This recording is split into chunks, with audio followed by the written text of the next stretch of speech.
It is not IGM's general policy to publish unsolicited editorials.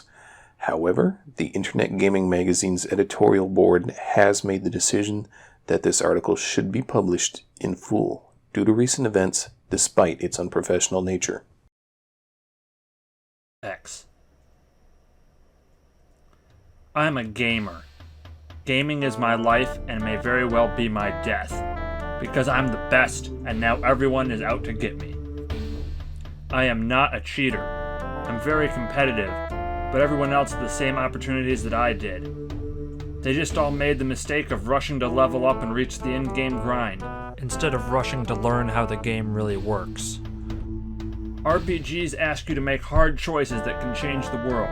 I didn't care about changing the game world, but I wanted to shake up the player versus player combat that was dominated by clans, bullying solo players, and pay-to-wins with statistically superior gear. Quest World by Potomac always had a multiplayer component, but early on the game was praised and beloved for its single-player campaign, with the multiplayer post-game content just being an extra thing to do when you wanted to keep playing. But over time, management changed, and the multiplayer got all the new content, and that content was geared towards generating revenue instead of adding to the game. The entire Warriors of Terra event was completely unbalanced and a blatant promotion of the US Army. Pro-war propaganda aside, it didn't even fit the fantasy world of Quest Worlds. It didn't matter if it wasn't a permanent addition to the game, it was insulting. Yet, the Skinner box hooks were sunk too deeply in the player base. Anyone left in the game is now hopelessly addicted and will keep playing, and Potomac will keep raking in the cash with no reason to make their game better. I decided to do something about it.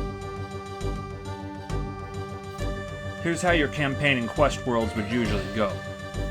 You, the brave but unlucky protagonist, stumble through a portal into the world of Quest Worlds, where the Banomar sword falls into your possession. With no other choice in the matter, you kill Ichisusu, first of the ancient dragons, and get your first level up, prompting you to begin speccing into one of the game's classes. Then you have to climb out of the Kodai caverns and return the sword of Banomar to the altar in order to dispel the seal on the temple and actually go out into the world and begin the game proper. Here's the thing about Banomar. It's very pretty and has really good stats. I wanted to keep it around. I knew I couldn't use it out in the main game. It's too precious to use on normal foes, so it can only be equipped in the dragon temples. But we'll get to that part soon. Step 1 on my plan for unlimited power. Leave the temple with the Banomar.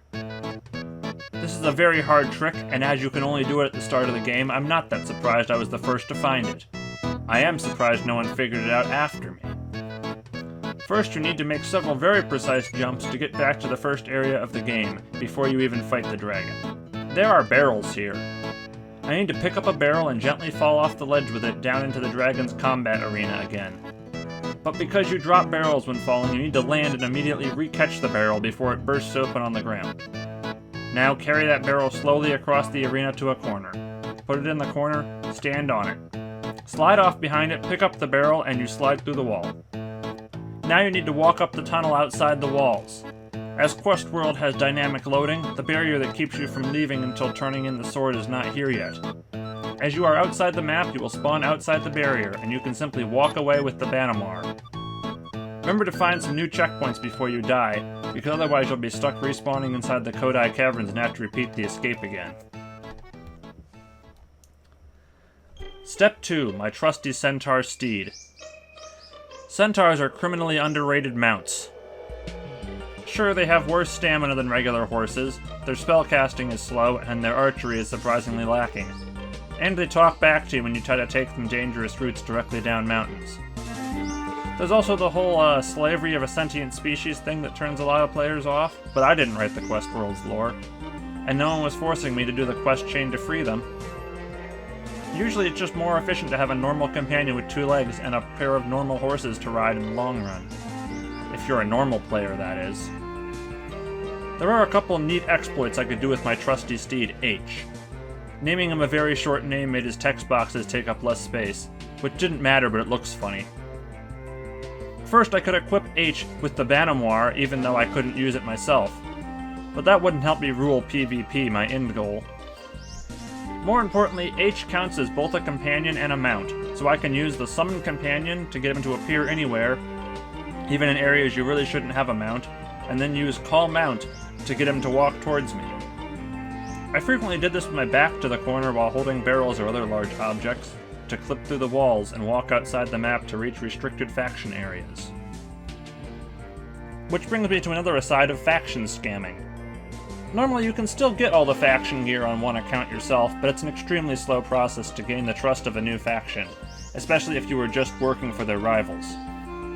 The merchants in their bases don't care though, they only cared about my prodigious gold reserves, which I got from clipping inside the bank. Step 3.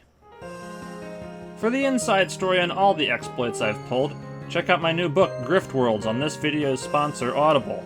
To hide my identity, I had Microsoft Sam read the book, and it turns out Audible has pretty low standards as long as they expect some sales. But really, Potomac clearly doesn't care about fixing any of this, it's free digital real estate.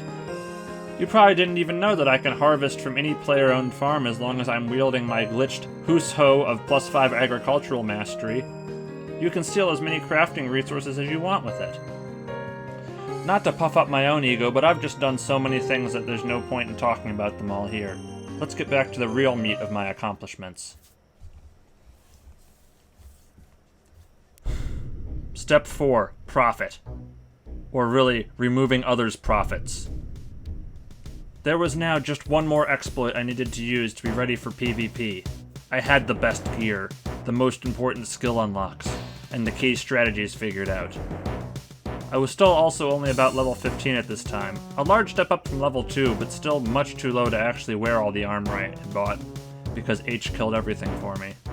This doesn't matter for PvP areas as levels are normalized there, so I could equip all my good equipment then, which of course I'd need because companions can't enter those zones. But what I needed now was Deathblow Storage.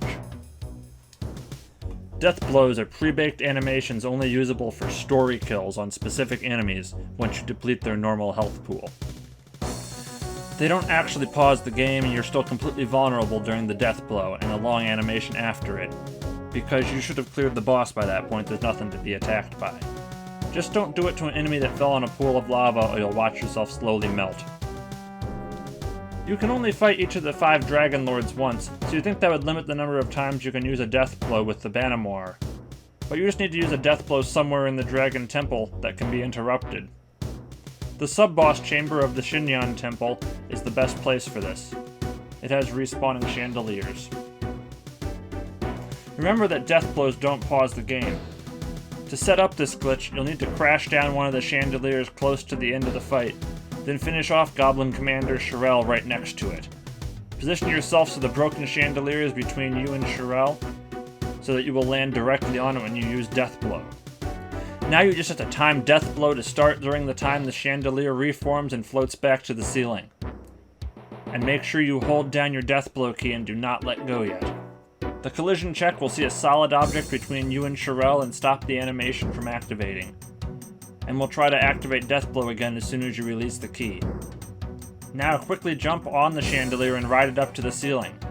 Open up the quick menu, hover over quick travel, and open the map right when you start to be pushed off the chandelier against the ceiling. This will stop your slide off, causing you to be crushed against the ceiling. As you're in a dungeon that will only respawn you at the entrance, but doesn't have a long enough load time for this trick. Make sure Death Blow is still held down from before, and then fast travel to a main hub city with the main access menu. The quick menu will still be on screen but glitched and uninteractable until you reload, which this long travel load will do for you. Once you see the loading icon on the bottom of the screen, you can release Death Blow. Now it's primed for the next time you press the key. The Banamwar will automatically be unequipped and replaced with your last equipped weapon when you quick travel, as it cannot be used outside the dragon temples. But now you just need a way to get that first hit. So I still have the true invisibility cloak to sneak up on targets perfectly. Unlike normal cloaks, this one has a much longer effect, so I smuggled it out of the Elven Assassin quest area by clipping through a wall. That was just one of many other quests I never actually finished. This would work, though, at least once with any other invisibility items as well.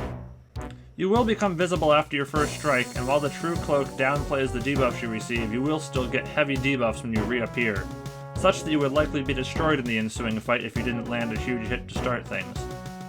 Good thing I only need one hit. Once I score a kill, it doesn't really matter what happens to me after that. My cloak is a quest item, I can't lose it. My sword isn't even on my person. Since I've stored the damage, I can insta-kill with just a rusty dagger. Meanwhile, my targets may lose thousands of real dollars worth of gear. And with that, I launched my plan, and the rage and reports rapidly came rolling in. As Potomac has become increasingly incompetent, nothing changed because of this. And it wouldn't matter if I got banned anyway, because I could just create a new account and be back in business pretty quickly. For what it's worth, I've also found a way to keep PvP status anywhere in the game and attack other players in towns. But they don't lose any gear when you do this, so it does not help my real reign of terror against the rich at all. But now here we are, we're caught up to present day. And you might want to know why, after all the hysterical social media posts and internet articles, and absolutely no public response from Potomac, I'm telling you my methods. If you are seeing this video, my identity has been compromised, or worse. I've seen strange vehicles near my apartment lately, and I think the 5G networks have compromised my proxies. I feel hunted. I'm costing Potomac thousands of dollars a day by driving away whales, and now they've identified me as a liability. Bob Toward said he hates me in a tweet. Do not let them win. I'm sharing this so everyone can bring down the game systems and force a change to be made. Go get 'em. Tell 'em to win one for the glitcher.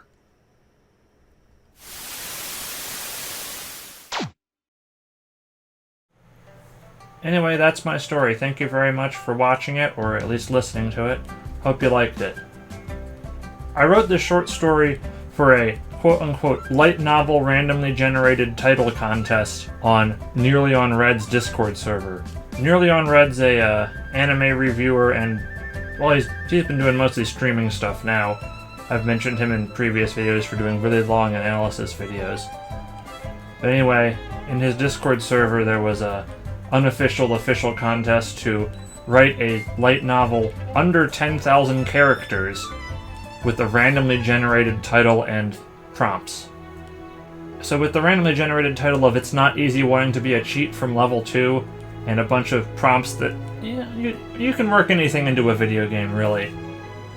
I had prompts like Beast Companion and Hell. I actually didn't try to work in Hell specifically, but it's really easy to interpret Hell from anything, in any online multiplayer as a Hell. The illustrations I gave in this video version of my story definitely point out a lot of stuff that I was obviously making reference to. One reference I'll explain now, though I hope it was really, really obvious, is, our protagonist calling himself XX, the new Ahab XX, is obviously a reference to Moby Dick. He's chasing the whales, the players who put in thousands of dollars. I really hope everyone got that reference. I'm mostly mentioning it to say that it was really stupid of me to actually not think of that until the end of the story. I wasn't sure what to call the protagonist. The new Ahab is such a obvious name for that. If you have any questions or feedback about the story, I'd love to hear it. This is a very different sort of project from what I normally make. Speaking of things I don't normally make, because it's time to explain this last part, being a VTuber. I've wanted to screw around with, recording software like this for years at this point, before VTubers were even a thing, and this was a good excuse to try it. This model is just a generic model that came with VRoid Studio, a free VTuber model making program. So it's just generic male default 3. And then for the new Ahab, I just edited the texture of his face and eyes to make him look edgier. You gotta have the angry mark and the scar. That's good enough for a one-off character for this. I don't think I'm gonna, make being a VTuber a thing, but seeing as I don't have a good camera, this is being recorded in like a 160p webcam, which is good enough for tracking that I'm moving around a lot, but would be terrible for actually recording myself. Maybe this will pop up in future videos if I need filler, but I'm pretty content just to talk over a still image. My main focus for anything I make is probably on the script, unless it's a joke video. This has been It's Not Easy Wanting to Be a Cheat from Level 2, and if I come up with any more interesting creative writing, or, or whenever I get a new prompt for another writing contest, I'll probably record it and post it here because I like sharing my own writing, and it's nice to have something to say, look, I made this, that's not just an analysis of something someone else made. Oh yeah, if you want to read my story without hearing me say it, though I'll put a link to just the text version in the description without all my glorious visuals. Thanks for watching. Bye.